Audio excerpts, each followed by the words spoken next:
All right, guys. So we're just going to hang out here for a moment. We're in Affinity and we're using the layout section or publisher if you're used to Affinity 1 or 2.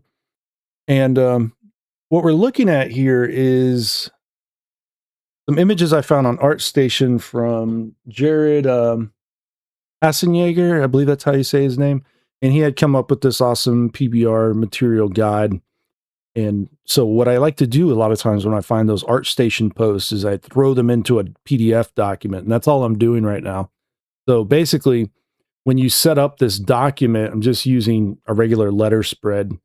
And so it's going to be portrait, not landscape. And that's pretty much it, right? And instead of having facing pages, it's just a single page, right? So you can set up your document, something like this. And if you ever see something really cool and you can get, the images, grab them, throw them into a PDF for yourself. It's awesome. So now I can just go through here. And if I ever need to just look up something real quick, I'll have it. And I've done this with other sources as well. So this is kind of just for my own personal use. I don't distribute this kind of stuff or nothing like that. But all you got to do is add a page. These are just images, of course, so it's nothing too crazy here. But basically, we'll go to next image. I drag it in from a file browser on my second monitor. Just that quick, right? And we can set it up like so. And I'm just going to snap them up so they're all together, select them all, and then let it snap to the center. So you got to make sure snapping's on, of course, which it should be by default anyway. So, and that's it. Now we got like a little ebook here put together. If I want to put like a title page in front of it so I know exactly what this is, maybe I do that too. Who knows? I'll add page. It'll say right here, before, after, blah, blah, so forth. You can add it really wherever you want. Just reposition it later. So put it before it. And then I could say, let's do a text document or a text frame anyways. And go ahead and do that. We'll say this is going to be, make sure I spell his name right.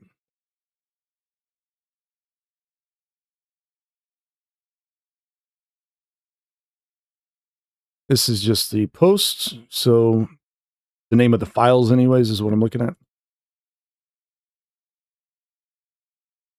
And we'll just put center line. Why not? And so, yeah, that's pretty much it, right? Like there's nothing fancy about this video. Want to kind of get it going so you guys can see what's going on here. Maybe put a space between those or two. It's up to you on how you format that, of course.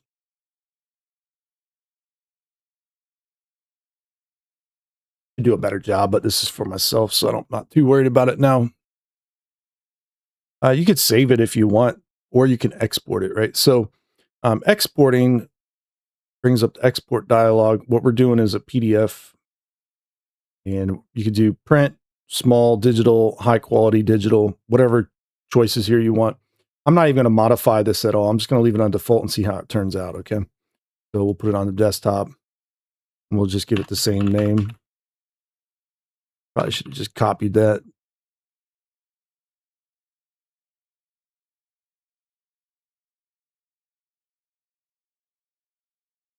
Okay. Exports, let's load it up. I'm going to end up using Explorer because for whatever reason, Adobe's PDF document viewer, Acrobat, just always crashes on me. It has for like the last 10 years. It's just the weirdest thing. So, but now I got a little ebook for myself. So if I ever need to reference something super fast, it should be clear enough to read. That's all that matters for myself. Right.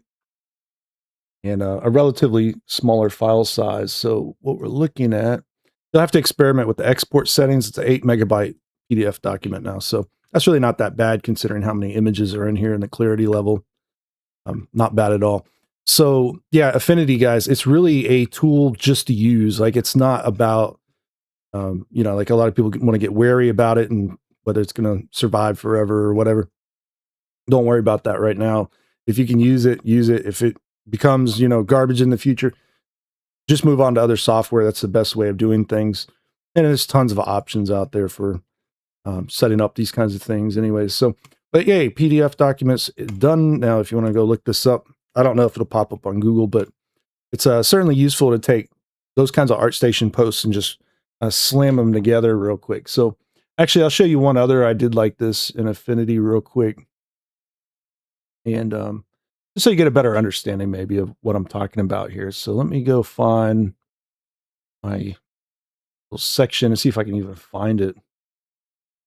I got to organize these ebooks in a better document. But see, that was a multiple images that I had saved. I knew I wanted to do this at some point, so I'll just come back and do it real quick, right? And there's some other ones I got to do as well, which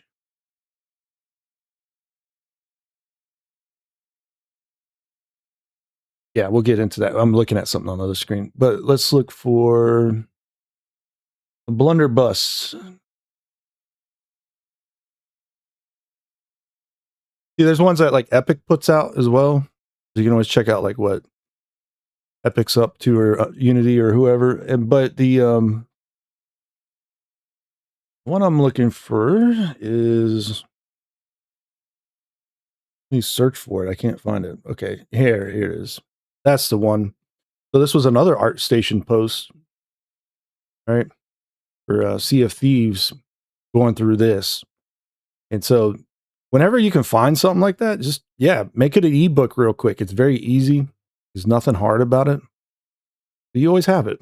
You don't have to worry about the internet going down or something like that later on. You can just load it up, and then you'll always have this, right?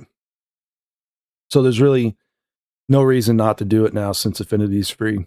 Just kind of throwing that out there to you guys. Maybe some of you use it, maybe some of you don't. I use it all the time. So ArtStation posts are excellent, and you can kind of create your own little like reference books, if you would, things that you find super interesting, and or workflows that you like and things like that. So anyways, that's it for this one. That's all I wanted to show you. Hope you enjoyed. Check out the next one.